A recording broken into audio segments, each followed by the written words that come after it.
la invitación a venir a contaros un poco lo que estamos haciendo, que básicamente está centrado en el ribosoma.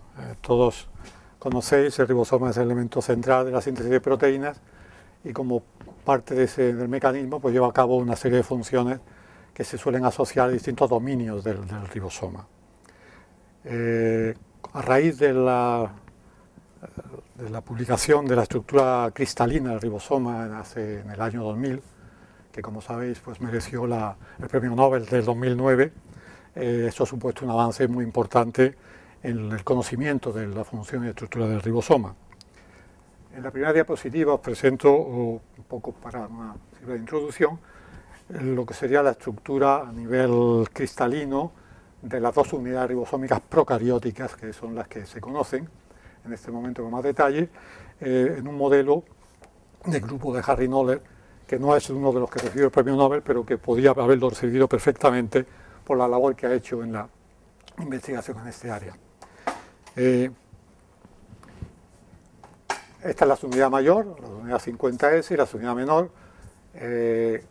Hay dominios, están aquí representados también los tres moléculas de tRNA que interaccionan con el ribosoma, aunque supongo que sabéis que las tres nunca están juntas en el ribosoma en ningún momento, solamente son dos moléculas de tRNA las que están simultáneamente en el ribosoma.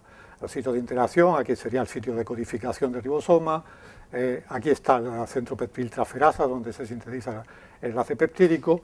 Este es uno de los brazos laterales de la proteína L1 que tiene que ver o tiene un papel importante en la salida del tRNA libre. Y aquí está el tallo ribosómico que va a ser el objetivo de la charla de hoy. El tallo ribosómico representa una estructura, este brazo que veis aquí, y está directamente implicado en la interacción de los factores solubles de la síntesis de proteínas con el ribosoma. Los factores que normalmente tienen asociado una actividad GTPasa, de hecho últimamente se les llama T-factor o TGTPasas por lo de translation GTPases, porque todas tienen una GTPasa asociada, una actividad GTPasa. Bien, pues el tallo ribosómico es esencial para la interacción de los factores y para la activación de los GTPasas. De hecho, si uno elimina esta parte del ribosoma, el ribosoma está muerto, no funciona, y la célula naturalmente también. Bien, pues el tallo ribosómico, una de las características estructurales es la gran movilidad que tiene. Es muy flexible y eso hace que en los modelos cristalinos de ribosoma no aparece. De hecho, aquí lo que veis aquí es un poco una reconstrucción, porque esta proteína de hecho no aparece en el cristal, como de hecho tampoco aparece la proteína L1, y son aditamentos que después se han hecho porque las estructuras de las proteínas se conocen independientemente. En el caso del tallo ribosómico, en la siguiente diapositiva veis lo que realmente aparece. Este es el modelo original de States, de la unidad ribosómica procariótica, de hecho es de una arquebacteria. Y esto es lo que aparece en el modelo de diferenciación de rayos X cristalino. Estos son dos elementos de la base del tallo ribosómico, pero no aparece la proteína que veíamos en el anterior, el L7. Así fue posteriormente, en el año 2005 por ahí, que el grupo de Wahl de Alemania pudo cristalizar independientemente lo que era el complejo proteico que forma el tallo ribosómico y, digamos, incorporarlo al modelo, y sería esto que veis aquí. Veis que representa realmente un volumen importante, veis que no es algo minoritario, es una parte importante del ribosoma que está constituido por la proteína, como veis, la base del tallo ribosómico, y falta en el modelo anterior, que no aparece en el cristal, parte de la proteína L10 y una serie de dímeros. Estos son dímeros de proteínas pequeñitas muy ácidas, que son proteínas L10 o L7 o L12. La única diferencia entre ellas es que está en el amino terminal bloqueado o no, pero por lo demás es la misma proteína, que forman dímeros. Dimerizan en la parte del amino terminal. Estos son dímeros que hay, o bien 2 o 3 dímeros, dependiendo de que sean arquebacterias o eubacterias, y unidas a la parte aminoterminal por una bisagra muy flexible, y este es el extremo carboxilo terminal cristalino, que se está moviendo. Todo eso está completamente movible y por lo tanto es por lo que no aparece en las estructuras cristalinas. Veis que esto representa, por lo que hemos dicho, una partida importante de la estructura total del ribosoma, que no aparece normalmente en los modelos que seguramente estáis acostumbrados a ver del ribosoma. Eso es, hablamos del procariótico. En los ribosomas eucarióticos, que son mucho más complejos, hay obviamente un tallo ribosómico, porque es un elemento esencial, que es más complejo, y ocurre lo mismo. Esto muy recientemente, hace unos meses, se publicó la estructura, esto es de ribosoma de levadura, la primera estructura cristalina del ribosoma, de un ribosoma eucariótico, y esta es la única, la mejor imagen que he podido conseguir del papel ese, porque es lo único que he publicado. De las dos unidades separadas, estos señalan los sitios de interacción entre las unidades, que aquí, no tiene nada, en fin, no viene el cuento, pero esta sería el tallo y veis que falta igualmente, no aparece, porque la situación es equivalente a la que hemos visto antes. Sin embargo, sí que aparece el tallo, y aquí veis, esto es un modelo de criomicroscopía electrónica, una resolución mucho menor, de aproximadamente 11 o 12 Armstrong. Este es el ribosoma completo, tal como se ve en el microscopio electrónico. Sin embargo, podemos conseguir que se vea el tallo ribosómico si añadimos el factor de elongación 2 y un bloqueador que se llama sordarina, es un inhibidor de la síntesis de proteína, y veis que aparece justamente el tallo ribosómico, algo que es movible, se está moviendo y no aparece en el modelo. Consigamos congelarlo de alguna manera y veis el tallo ahí. Pero es el tallo también no completo, faltan todas las partes flexibles que hemos visto antes, tampoco aparecen ahí, porque eso tampoco se puede congelar. Pero vamos, la situación es parecida. Bien, vamos a hablar de ahora en adelante del tallo ribosómico eucariótico. En nuestro grupo que nos interesó el tallo ribosómico eucariótico porque una de sus peculiaridades, que después vamos a ver con más detalle, es que sus componentes, las proteínas que lo forman, están fosforiladas. Algo que no ocurre en los procarióticos. En los procarióticos no hay ninguna proteína fosforilada. Hay otra proteína fosforilada, ribosómica, que seguramente conocéis, en los que quizás estáis muy interesados en introducción, que es la proteína S6. La proteína S6 es la proteína que ha dado después lugar a digamos, el descubrimiento de una ruta de transmisión de señal, TOR, que es muy importante, como sabéis. Todo partió de la proteína S6, y en el sentido de que la fosforilación tiene que ver con regulación. Nosotros estamos interesados porque pensábamos que el ribosoma, con su estructura tan compleja y tan, digamos, dinámica, era un buen elemento de regulación, no simplemente activo en la síntesis de proteínas, sino que podía regular. Y por lo tanto pensamos que el tallo, estando fosforilado, podría ser un elemento bueno de regulación. Y de ahí vino nuestro interés por el tallo ribosómico eucariótico. Hicimos, y no voy a entrar en muchos detalles, es un trabajo antiguo ya, que lo quiero presentar como introducción. Hicimos un estudio del tallo y con nuestros datos y datos de otros grupos, pues aquí para entrar un poco de introducción, es para que veáis un poco, vamos a cambiar la nomenclatura. En el caso de los procariontes que hemos visto ahora, hemos hablado de la proteína L10 y L11 que forman el tallo ribosómico, y la proteína, aunque parece, como digo, he comentado antes, como una doble, es una sola proteína, L7 y L12. En eucariotes la cosa se ha complicado. La L10 se llama P0 y los de P vienen de fosfoproteínas, y la L12 sería el equivalente a la L11, y lo que es una proteína sola en procariontes aparece como dos familias de proteínas, P1 y P2, que en algunos organismos incluso hay varios elementos de cada familia. Veremos que en levadura, que es el sistema que nosotros utilizamos fundamentalmente, hay dos proteínas de cada uno de ellos. Por lo tanto, el sistema es mucho más complejo. Bien, pues resumiendo un poco las peculiaridades del sistema procariótico, en esta tabla, veis que las proteínas, como he comentado, están fosforiladas. Se comprobó que la fosforilación era un elemento importante para la actividad de estas proteínas, que había un reservorio citoplásmico de las proteínas P1 y P2, algo inusual en proteínas ribosómicas. Las proteínas ribosómicas en general o se integran en el ribosoma o se degradan. La célula no quiere proteínas libres, ribosómicas, y las degrada si están en exceso. Este es el único caso en el cual existe un pool citoplásmico. Además, se vio que existe un intercambio entre las proteínas del pool citoplásmico, estas de tipo P1 y P2, y las que están en el ribosoma. hay un intercambio entre ellas que está asociado al propio mecanismo de síntesis de proteínas.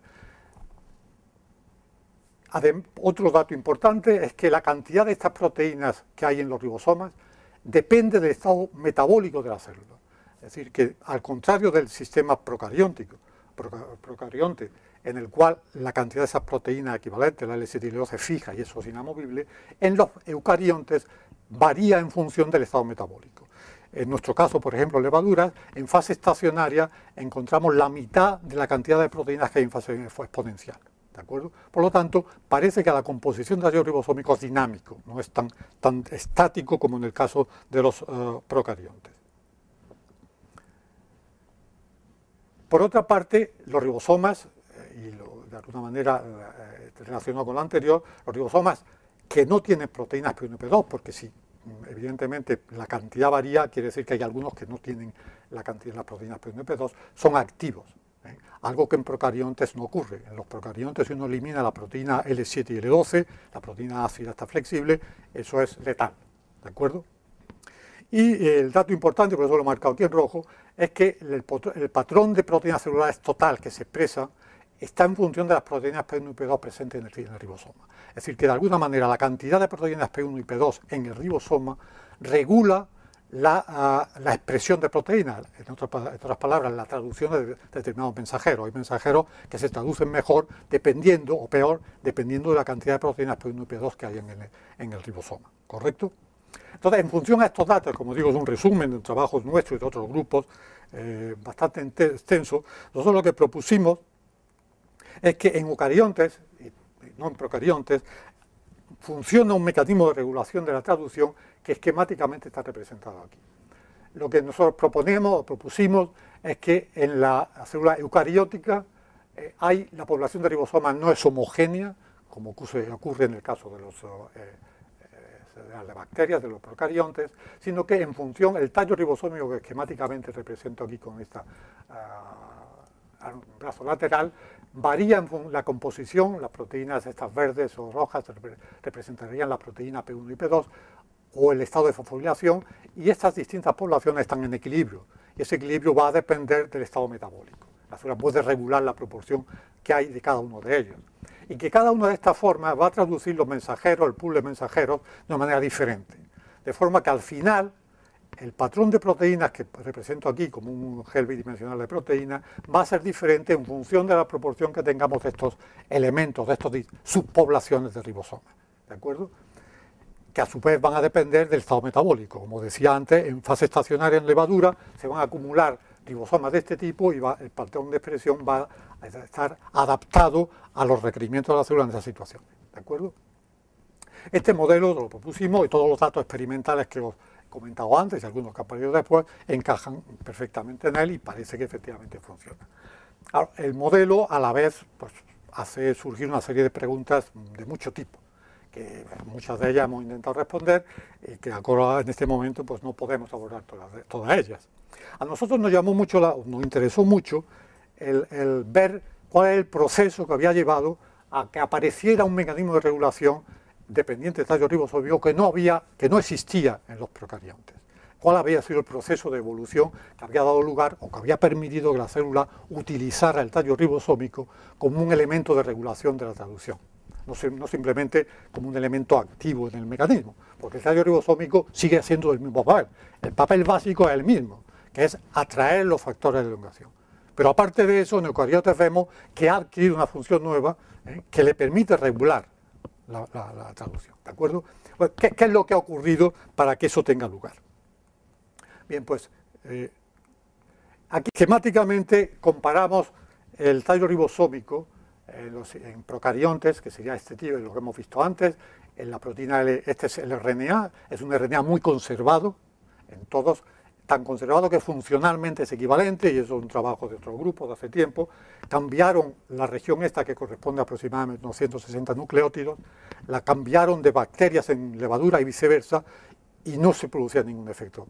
Las células seguían creciendo perfectamente bien, lo cual nos está diciendo, y de hecho la secuencia está muy conservada, es decir, que aquí no ha habido ningún proceso de evolución en cuanto a que haya afectado la evolución. Este es el complejo básicamente del tallo. Estas son las proteínas flexibles, ¿de acuerdo? Formando en este caso, dos dímeros de las proteínas, que cuando las tratamos en condiciones relativamente suaves, es relativamente fácil liberar el complejo como un complejo tremendamente estable. Este complejo aguanta a concentración de urea de 6 molar. De hecho, en los primeros análisis de las proteínas ribosómicas por geles bidimensionales, aparecía como proteína L8. Si uno mira los trabajos antiguos, aparece proteína L8, que eso ya ha desaparecido, no existe, porque es este complejo. Aguantaba las condiciones de una gel bidimensional de 6 molar urea, ¿de acuerdo? Es tremendamente estable y se separa con relativa facilidad del resto del ribosoma. En el caso del sistema eucariótico, el complejo sigue habiendo la proteína de unión al RNA, que como hemos dicho antes se llama P0, la proteína L12, el RNA sigue siendo el mismo si queréis, y están en este caso, heterodímeros de las proteínas pequeñas que forman un componente de la familia P1 y otro de la familia P2. Esos forman heterodímeros que se unen, dos heterodímeros, a la proteína P0. Es una situación similar. Esto sería el tallo ribosómico y su función, como digo, es equivalente a esta en el conjunto global del mecanismo de síntesis de proteínas. Ahora, cuando vemos la estabilidad de este complejo y lo comparamos con el procariote, vemos que hay una diferencia sustancial.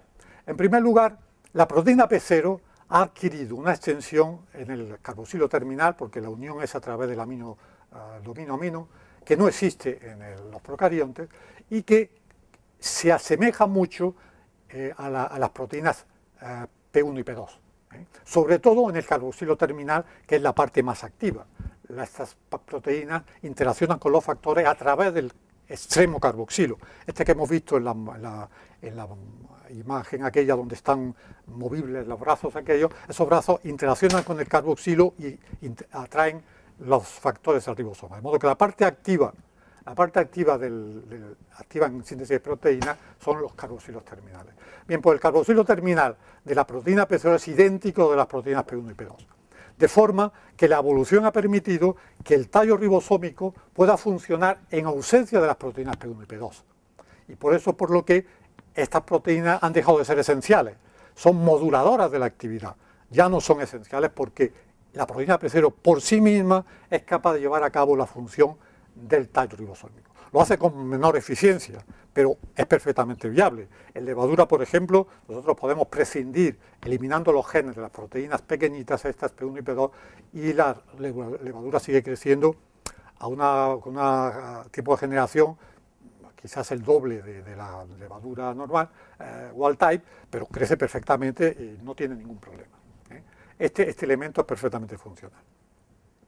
Por lo tanto, aquí, para que el proceso evolutivo y el efecto regulador que hemos visto antes haya tenido lugar, han tenido que producirse dos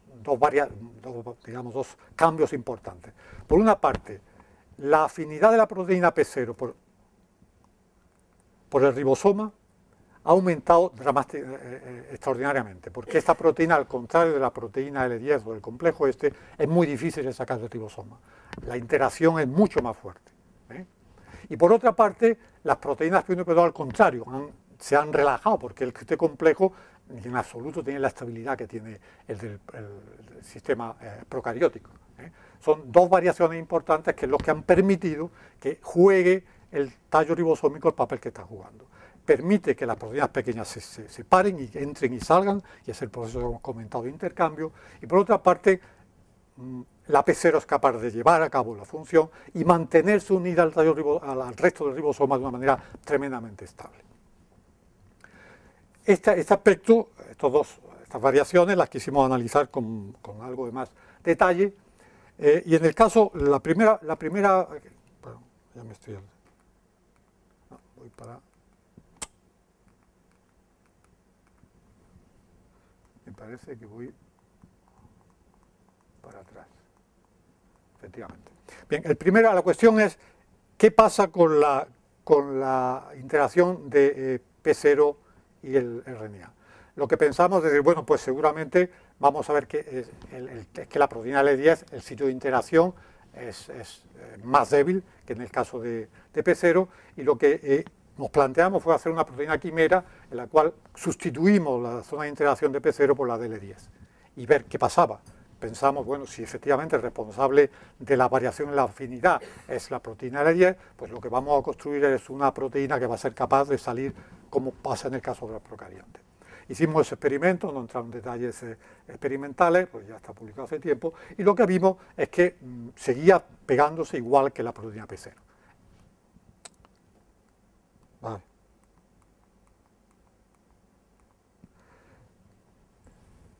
Y que al final lo que jugaba un papel importante en la estabilidad no era tanto las propias proteínas y los propios elementos, porque el ácido nucleico ya hemos dicho que eso está perfectamente conservado y ahí no hay ninguna variación. Curiosamente, lo que vimos era que es la proteína L12 la que es responsable del cambio en la afinidad. Cuando sustituimos la proteína L12 de levadura, que es, como digo, el sistema que estamos utilizando, por la proteína L11, que se une perfectamente al RNA, el ribosoma no es funcional, porque la proteína L10, L11 no sustituye funcionalmente al L12, pero estructuralmente sí, se une al ribosoma y las características del complejo que forma son muy parecidas a de la proteína de procariotes.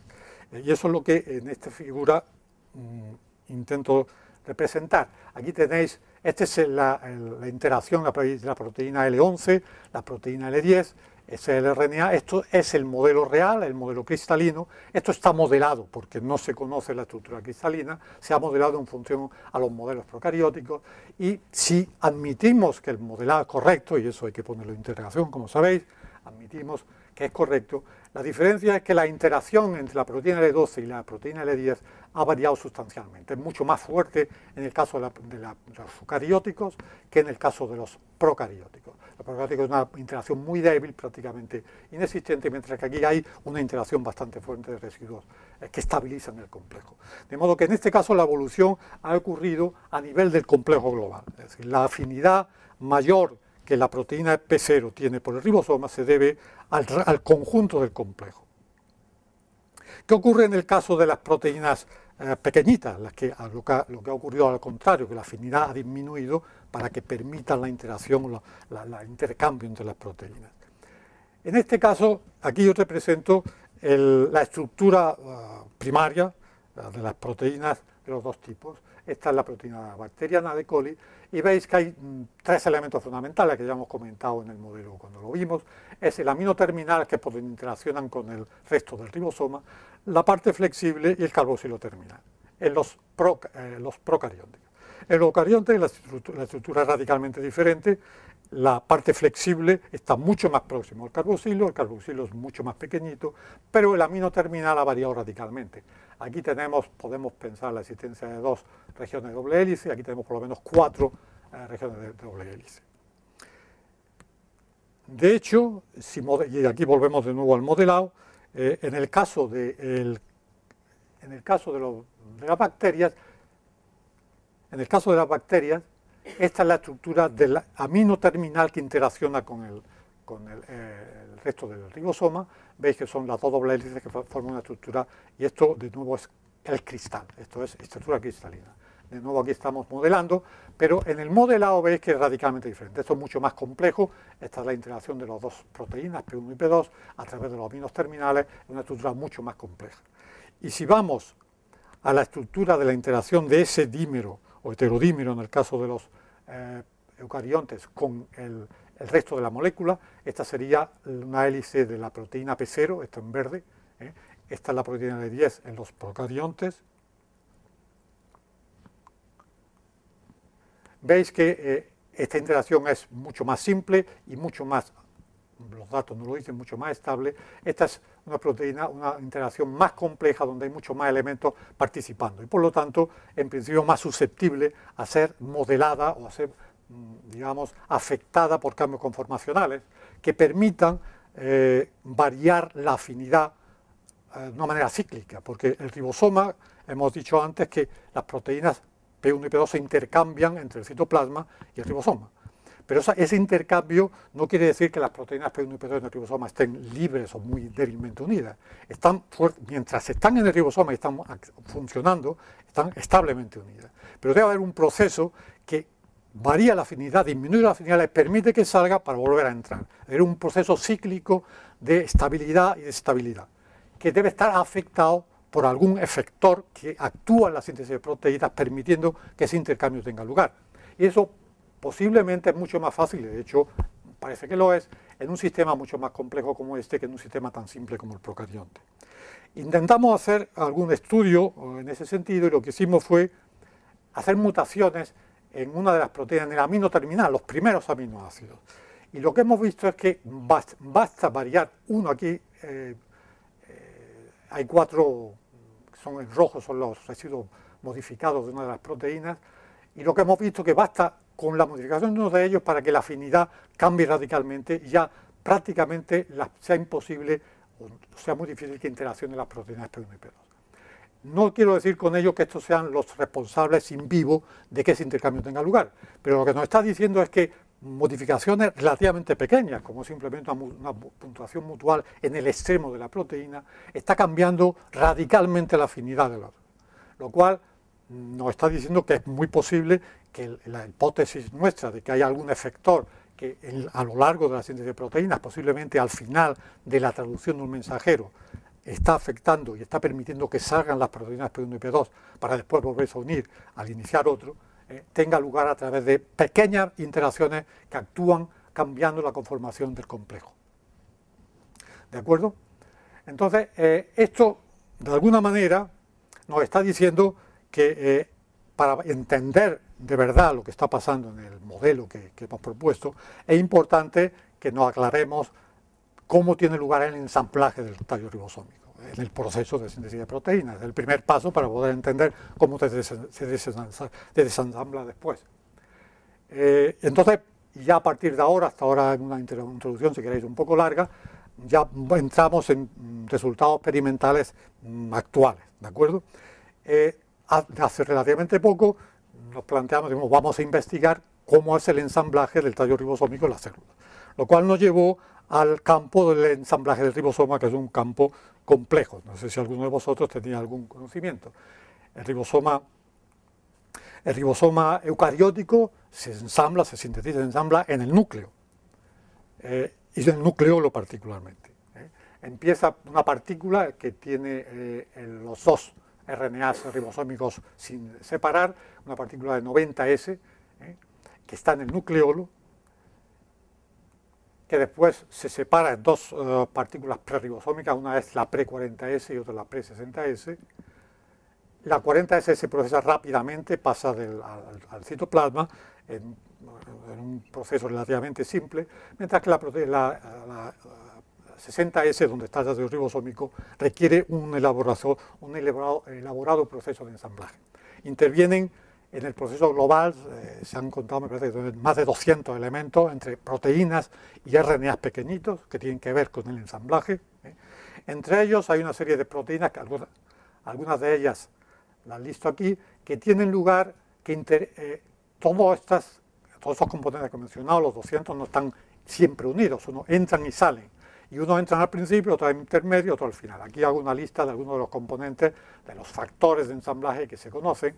Uno va al principio, intermedio, simplemente porque tengáis una idea del proceso.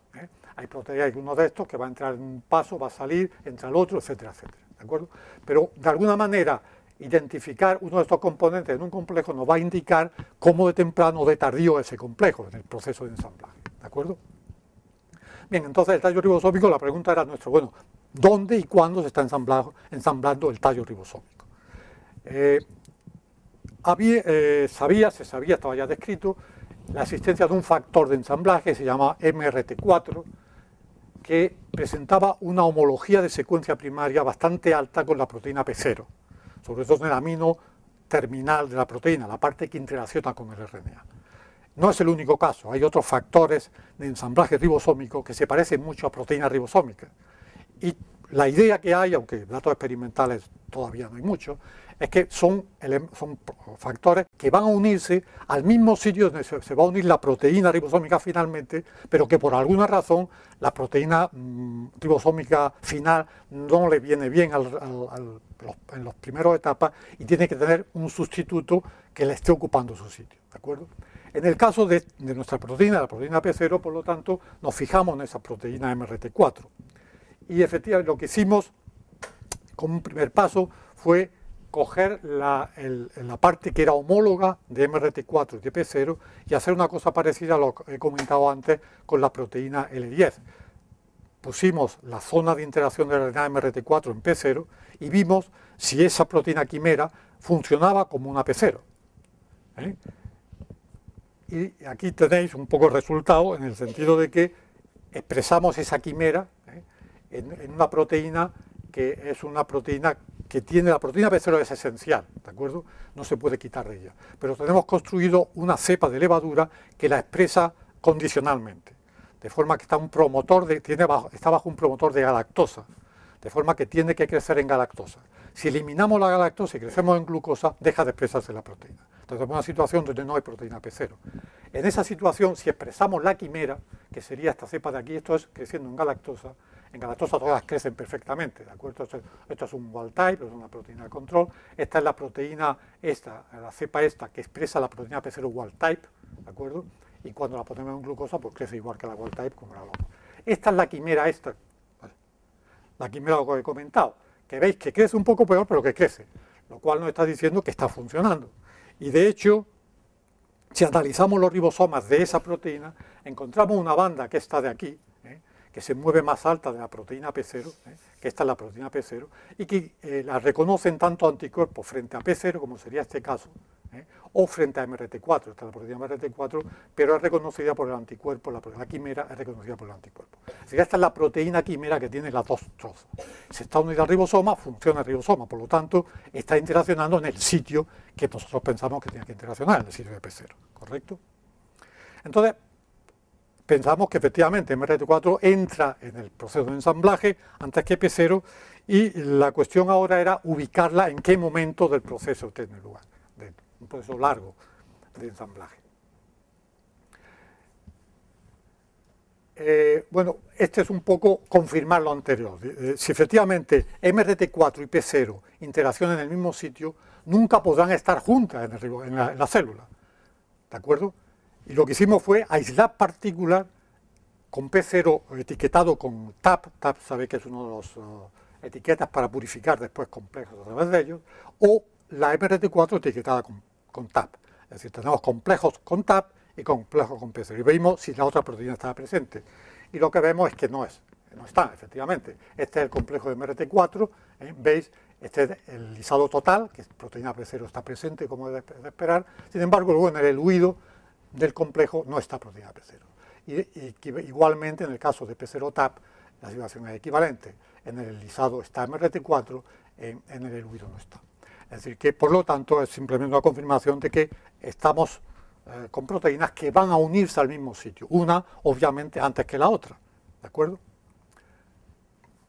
Este es un poco un modelado pues, para confirmar que efectivamente pues se puede diseñar. De hecho, únicamente mencionar aquí que si efectivamente los modelados son correctos, con el nuevo salvedad esta, la interacción entre la proteína L12 que hemos visto antes con P0, que es esta de aquí, es incluso más fuerte en el caso de MRT4 que en el caso de P0. Veis que las interacciones son mucho más fuertes. De alguna manera eso es algo que nos está diciendo que posiblemente la proteína L12 va a tener un papel en el ensamblaje del tallo importante que de momento pues tampoco conocemos en detalle. Bien, por lo tanto, la proteína MRT4 debe ser una proteína, no es una proteína que interviene en el ensamblaje, y como os decía, vamos a intentar ubicar en qué momento del ensamblaje del ribosoma tiene lugar. Y lo primero que hicimos fue aislar complejos MRT4 TAP, ¿de acuerdo? Y analizarlos. Y aquí tenéis un gel unidimensional de ese complejo MRT4 TAP, se secuenciaron todas las proteínas, todas las bandas para ver las proteínas que eran, y vimos, aquí tenéis toda una serie de estas proteínas, son de hecho factores de ensamblaje y factores de un periodo intermediario, es decir, que esto ubicaba a la proteína, a la acción de la proteína MRT4 en un proceso intermedio del ensamblaje del ribosoma. El ensamblaje, habéis visto, empieza en el nucleolo, pasa al núcleo y después pasa al citoplasma. Esto sería un complejo típicamente nuclear del nucleoplasma, ya después del nucleolo, ¿de acuerdo? De hecho, lo que hicimos también para confirmar que era así, es aislar toda una serie de complejos, utilizando como anzuelos factores a todo lo largo del proceso de ensamblaje. Empezando muy temprano, estos son proteínas de las unidades del complejo 90S, del primero nucleolar típico, hasta ya, estos son complejos citoplásmicos, ya al final del proceso, ¿de acuerdo? ¿Veis? Esta es la proteína MRT4, veis que empieza a aparecer en los periodos intermediarios y ya al final empieza a disminuir y en el citoplasma obviamente ya no está. Es decir, la proteína MRT4 está ocupando todo ese periodo de aquí, por lo tanto P0 debe de introducirse en los periodos finales o incluso en el citoplasma. ¿De acuerdo? Es una incorporación muy tardía ya, en una etapa muy tardía del ensamblaje. Si eso es así, digamos una característica muy típica de algunos de los factores estos tardíos de los factores de ensamblaje es que son lo que llaman shuttling proteins, es decir, que son proteínas que están entrando y saliendo, exportan un complejo, después vuelven a entrar al núcleo y están haciendo el intercambio entre el núcleo y el citoplasma. La pregunta era si MRT4 era una proteína de ese tipo. Para eso utilizamos una técnica que se llama de heterocariontes. Son unas cepas particulares de levadura que uno puede fusionar las células y los núcleos se mantienen independientes, y si la proteína que nosotros estamos utilizando, que estamos estudiando, es de las que entran y salen, lo que va a pasar es que si sale, al final las probabilidades de que entren al mismo núcleo son las mismas de que se pase al otro núcleo, es decir, que al final uno va a tener las proteínas en los dos núcleos, mientras que si la proteína no sale del núcleo, pues va a estar siempre en el mismo núcleo. Por lo tanto, después de un periodo de incubación, podemos ver si la proteína está en los dos núcleos o en uno solo. Si está en los dos, es que es de las que entra y sale; si está en uno, es de las que no sale del núcleo, ¿de acuerdo? Este es un ejemplo simplemente de la técnica. Veis aquí, esto es una proteína NOP7, es una típica proteína nuclear del ensamblaje del ribosoma, ¿de acuerdo? Veis, estas son las células, veis aquí, esto es un marcador del DNA, los núcleos, los dos núcleos, veis que aquí hay solamente, cuando estamos con la proteína marcada con la proteína verde, veis que hay solamente una mancha. Es decir, esta es la típica proteína que no sale, que es nuclear. Por el contrario, aquí tenéis el caso de una proteína que sale, es la típica proteína de intercambio, que es la proteína RX1, de nuevo aquí el control con el DNA, y aquí sí veis cómo están los dos núcleos, ¿de acuerdo? En el caso de MRT4 es parecido, el resultado es parecido al del intercambio. Es decir, veis que hay dos núcleos cuando las proteínas se marcan con FP. Por lo tanto, la proteína MRT4 es una proteína que entra y sale. Por lo tanto, esto apunta a que posiblemente P0 va a intercambiarse en el citoplasma, es decir, muy tardío, ya cuando ha salido. Y cuando ha salido, la MRT4, o la P0 entra, la MRT4 sale y vuelve al núcleo, ¿de acuerdo?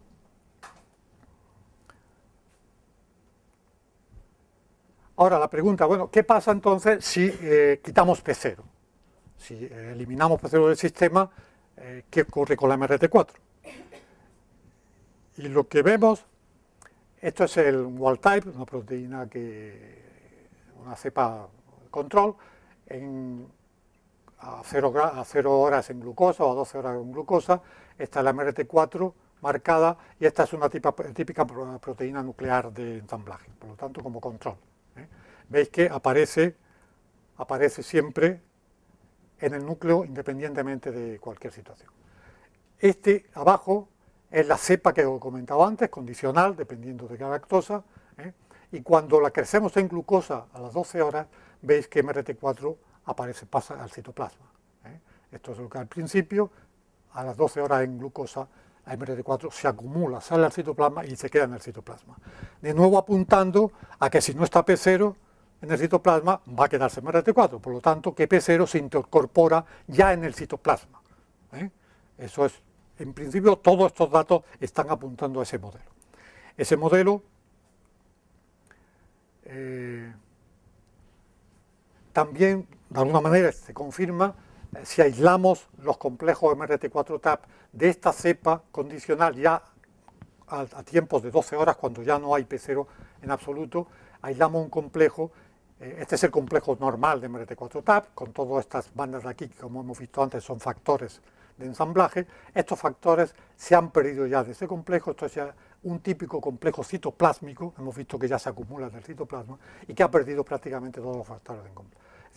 Está de acuerdo con los datos de la fluorescencia, de microscopía de fluorescencia. Por lo tanto, como decía, todo apunta a que la proteína P0, el ensamblaje del tallo, tiene lugar en etapas muy tardías del ensamblaje ribosómico, ya en el citoplasma. ¿De acuerdo? También está de acuerdo con ello otra técnica de fluorescencia, y que se usa muy frecuentemente en el estudio del ensamblaje del ribosoma, y es bloquear el transporte de las partículas ribosómicas del núcleo al citoplasma. Hay un compuesto, un inhibidor, se llama leptomicina, que en determinadas cepas de levadura lo que hace es que bloquea ese transporte. Y eso se puede ver aquí, por ejemplo, en la proteína ribosómica L25. La L25, si no ponemos la leptomicina, la proteína, sin leptomicina, que es aquí a la derecha, la proteína aparece en el citoplasma, ¿veis? Que básicamente, como tiene que ser, porque es una proteína ribosómica que está en el citoplasma fundamentalmente. Si bloqueamos el transporte, lo que ocurre es que se acumulan las partículas preribosómicas, porque no pueden salir fuera, y se acumulan en el núcleo. Es una típica respuesta de del bloqueo del transporte del núcleo al citoplasma de las partículas preribosómicas. En el caso del wild type, con la proteína P0, lo que vemos es que no ocurre eso. Lo que ocurre siempre, bien sin leptomicina o con leptomicina, la proteína P0 siempre la encontramos en el citoplasma. ¿De acuerdo? Por lo tanto, de nuevo, apuntando a que lo que está ocurriendo es que la proteína P0 está en el citoplasma y no entra en el ribosoma, en el núcleo, perdón. Incluso en un mutante en el cual hemos eliminado la proteína MRT4, seguimos viendo en presencia de leptomicina la proteína en el citoplasma. Es decir, hasta este momento, y digo hasta este momento porque en resultados muy recientes la cuestiona, todo apunta a que P0 está ensamblándose muy tardíamente en el citoplasma, ¿de acuerdo? Es un proceso de maduración del ribosoma en las últimas etapas ya del ribosoma, de la maduración del ribosoma. Os decía que hasta ahora, y esto es de hace una semana, estamos viendo cuál es el efecto de utilizar mutantes de la proteína P0 con distintas modificaciones. Y una de las modificaciones que hemos estudiado es que le hemos quitado a la proteína P0 los sitios de unión de las proteínas P1 y P2, de forma que ya no se pueden unir. La célula es viable, crece razonablemente bien, pero las proteínas P1 y P2 no se unen, está solo la proteína P0. Bien, en ese caso lo que hemos visto es que, veis aquí, esta es esta cepa, ¿de acuerdo? Veis en la cepa normal, si no bloqueamos, pues sigue estando la fluorescencia pues, en el citoplasma fundamentalmente, como era. Pero sin embargo, cuando ponemos leptomicina, ya empezamos a ver acumulación en el núcleo, ¿veis? Eso no se había visto en absoluto antes con ninguno de los otros mutantes, solamente cuando no es capaz de unir proteínas P1 y P2.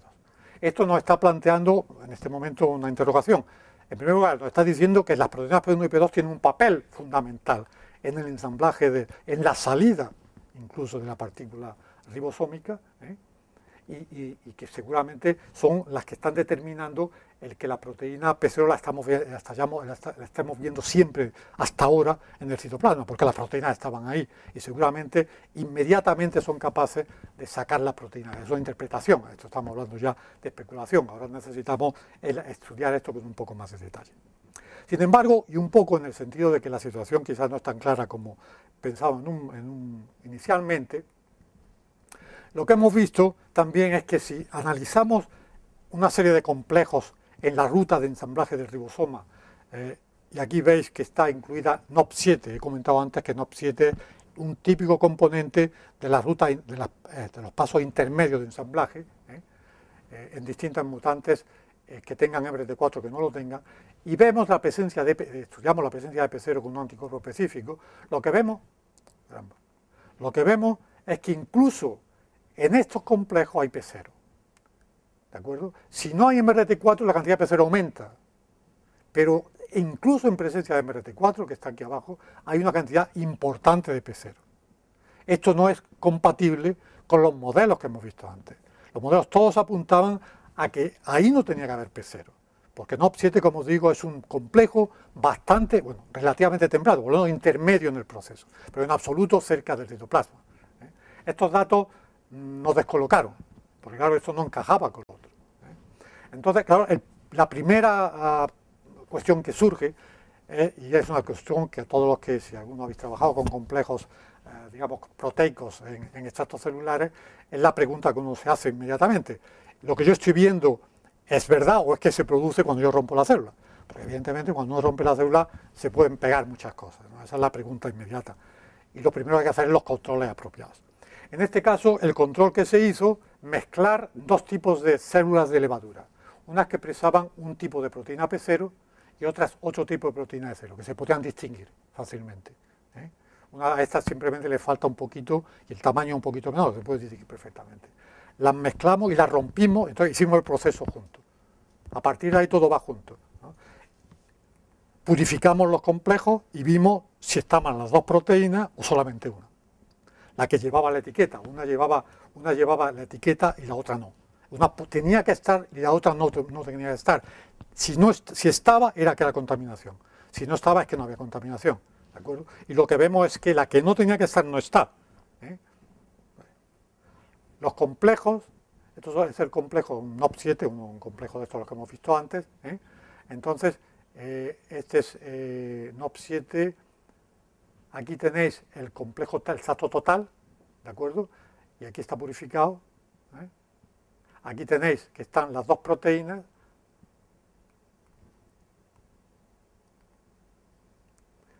Y aquí está solamente la proteína que tiene que estar. Es decir, que no hay, aparentemente, de acuerdo con este control, no hay contaminación. Bioquímicamente los resultados son correctos, pero los datos de fluorescencia, los datos que hemos enseñado antes, nos está diciendo que no lo vemos. ¿Qué está pasando ahí? Entonces, las interpretaciones, y ya entramos un poco en el periodo de especulación. Estamos intentando averiguar qué está pasando. De momento hay dos posibilidades que no son totalmente incompatibles.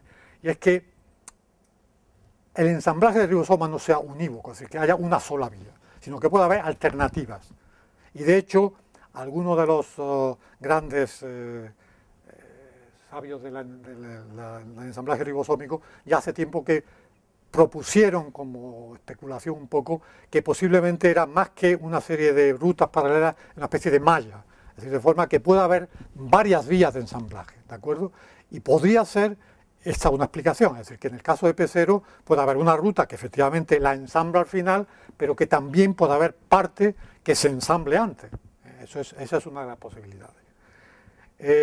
Aquí lo que es clave en este momento es ver si en la célula, dentro de la célula, sin romperla, que aquí es el punto clave. Yo siempre, para mí, todos los análisis de complejos y tal, hasta que no los veo en la célula, siempre estás un poco preocupado, ¿no?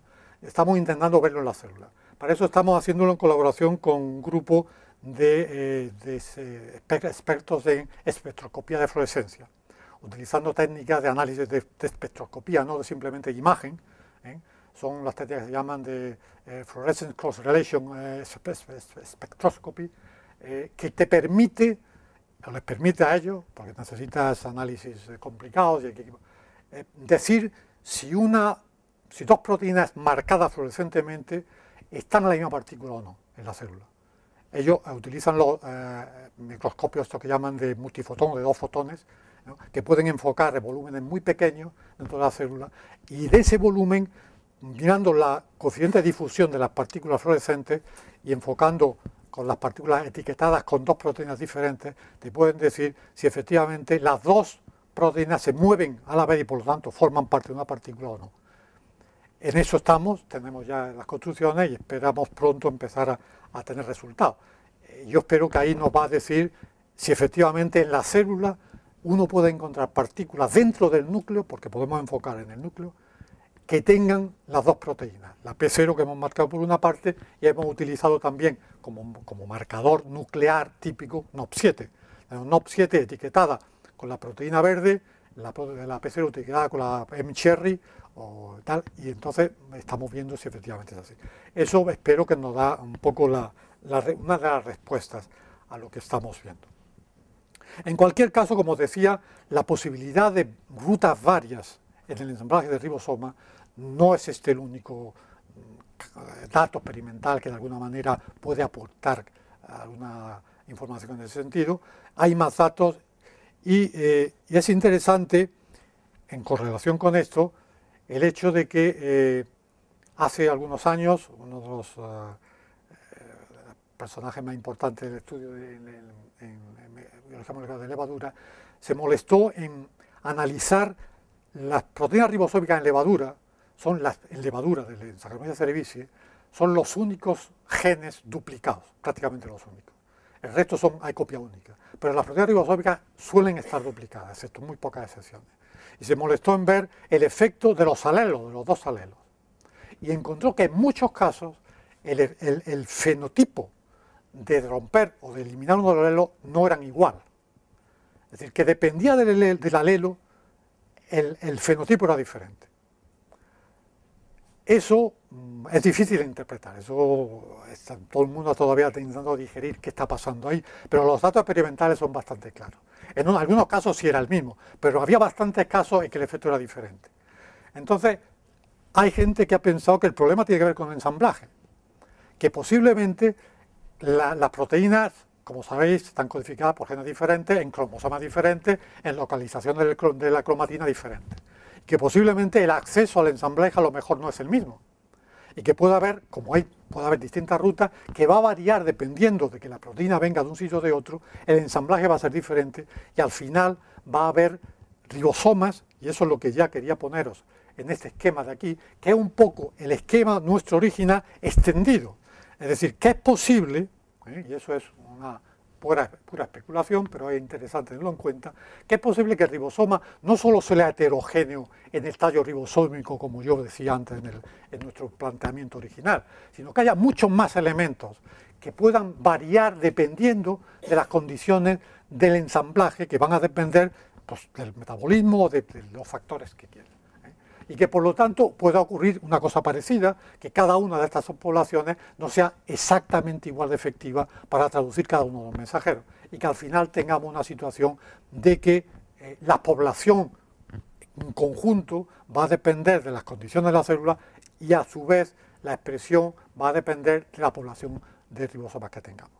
Es decir, el modelo nuestro original extendido a una situación más general y que está imponiendo en el sentido de que la heterogeneidad del ribosoma eucariótico, una cosa que en el caso de las bacterias, de los arquebacterias, de los procariontes, no hay ningún dato que lo vale, es bastante heterogéneo. En los ribosomas procarióticos no hay ningún dato que nos diga que cada ribosoma es diferente, todos tienen la misma composición. En los ribosomas eucarióticos la situación, ya os he dicho, en el tallo es clara, yo he comentado el caso que nosotros estamos estudiando y es posiblemente el mejor estudiado hasta ahora, pero hay evidencias, empiezan a aparecer evidencias de que la situación puede extenderse a otras situaciones, a otros elementos, a otros dominios del ribosoma. ¿De acuerdo? Por lo tanto, es interesante que el ribosoma en eucariontes está jugando un papel regulador mucho más extenso posiblemente, o quizás de lo que incluso nosotros habíamos pensado, pero que efectivamente es un papel que ha adquirido en el proceso de evolución. ¿De acuerdo? Bien, y ya cambio de tercio, pero que tiene que ver con el asunto. Y es que, y son datos también relativamente, estamos trabajando en ellos, hasta ahora hemos hablado de los componentes del tallo ribosómico, las proteínas P1 y P2, como elementos bien en el citoplasma o bien en el ribosoma, pero elementos del mismo, su función era como elemento integrante del ribosoma. Bien, nuestra sorpresa fue cuando hace relativamente poco empezamos a estudiar el efecto de algunos mutantes de levadura, a los cuales le habíamos eliminado algunos de las proteínas P1 o P2 del ribosoma, que como he dicho no son esenciales y por lo tanto son viables. Y veíamos concretamente, hemos visto 3 tipos de mutantes que veis aquí. Aquí lo que llamamos D45 son proteínas, son cepa, una cepa a la cual le hemos eliminado las proteínas de tipo P2. En levadura, lo he comentado antes, que hay 2 proteínas de cada familia, 2 P2 que llamamos alfa y beta y 2 P1, alfa y beta. Bien, pues le hemos eliminado los 2 elementos y en esta situación, al faltar las proteínas P2, las proteínas P1 se degradan, es una cosa que ya habíamos estudiado antes, no he comentado para no complicar la historia, pero os he comentado que el ribosoma, el tallo, las P1 y P2 forman un heterodímero, y formando el heterodímero las 2 son estables y no hay problema, pero las proteínas P1 libres son muy inestables, necesitan las P2 para estabilizarse. Si uno elimina las P2, las P1 desaparecen. En esta situación lo que ocurre es que no hay proteínas en el citoplasma, ¿de acuerdo? Porque aunque teóricamente los genes de las P1 están ahí y se están expresando, se degradan rápidamente, ¿de acuerdo? Después tenemos otro tipo de mutante doble, a los cuales hemos eliminado las de tipo P1, ¿de acuerdo?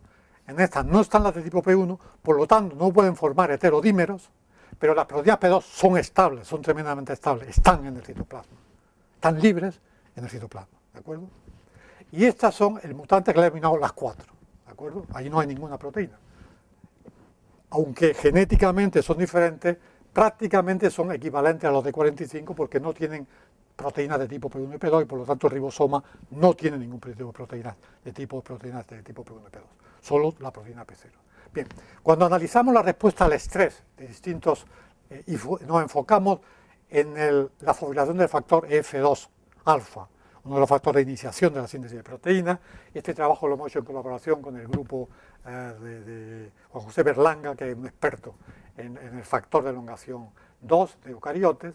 Lo que vemos es que el nivel de fosforilación varía, dependiendo de la situación de estrés o no, y esta es la situación de wild type. Pero lo que nos llamó la atención, independientemente del efecto en particular, es que las cepas D45 y las D4567 se comportan muy igual, mientras que la D67, que tiene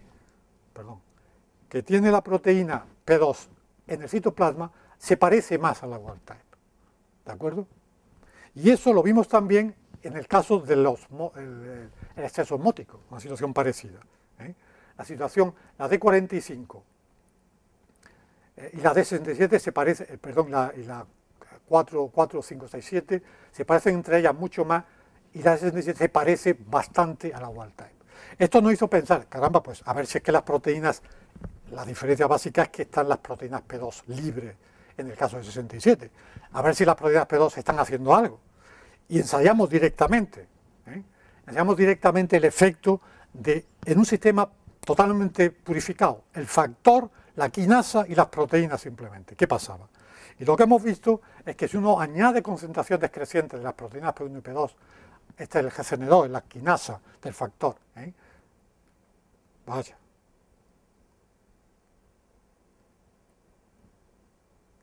Esta es la quinasa del factor, vemos que hay una estimulación tremenda del nivel de fosforilación del factor. Estamos estimulando la actividad de la quinasa. Eso no ocurre con otras 2 quinasas del factor, la PKR y la HR1, que no responden alfa. Eso es solamente específico de la GCN2. Es decir que extendimos más, lo que hicimos fue, Juanjo tiene una serie de mutantes de la GCN2 en distintos elementos, en distintas partes, que no viene al caso de detallar. Lo que queríamos ver es si la respuesta era la misma, porque tradicionalmente lo que se sabía es que la GCN2 se estimula por el tRNA de acilado. Es una típica efector del tRNA de acilado, un típico efector de la GCN2. Y al añadir tRNA se estimula. Y nuestra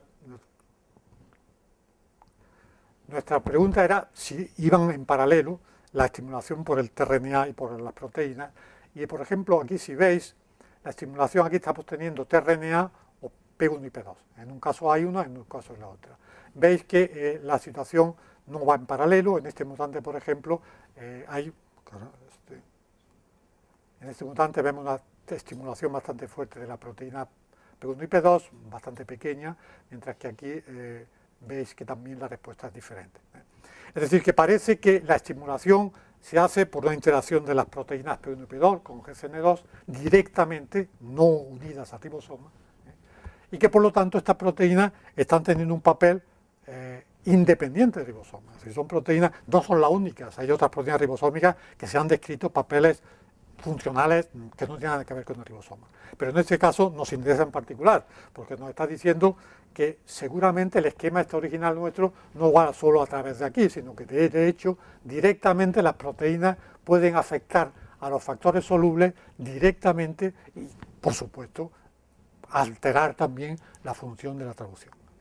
Por lo tanto, el complejo, el sistema en este momento, lo cual tampoco es sorprendente, es mucho más complejo de lo que nosotros nos habíamos planteado, pero también más interesante. Es decir, de hecho, pues cuanto más complejo, más interesante y más preguntas y más cuestiones que resolver.